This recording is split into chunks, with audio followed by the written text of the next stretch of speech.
ঘরের মধ্যে ঢুকে এই যে সৌন্দর্য জিনিসটা দেখতে পাইতেছেন, এটা কি আপনার কি মনে হয় এটা সৌন্দর্য বাড়ানোর জন্য?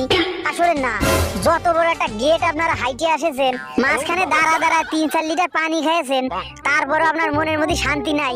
তবে সমস্যা নাই, এটা হইতেছে বসার জায়গা, আপনি বসে জিরোতে পারবেন। তবে এটি বসে থাকলে তো চলবে না, এই পার্কের সবকিছু গুছিয়ে গাছায় তো দেখা লাগবে। এই দেখেন এই যে অবস্থা, পুলাবানে কি বাদরামি শুরু করে দিয়েছেন।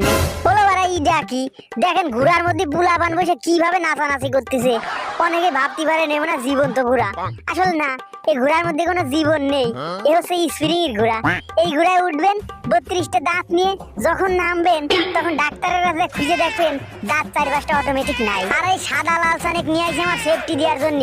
ও যায় পুলাবানের সাথে ঘুরন্টি খেলতেছে, কেমনটা লাগে। এই যে স্প্রিং এর ঘোড়ার বার আমি রয়েছি, হঠাৎ যদি আমার মাথাটা খুলে চলে যায়, মাঝি তো লাথ হয়ে মাথা একদিক নিয়ে যাবি আর টেডি ভরে থাকবে আর একদিক। ওরে এগুলো কি মাথার মধ্যে ঢোক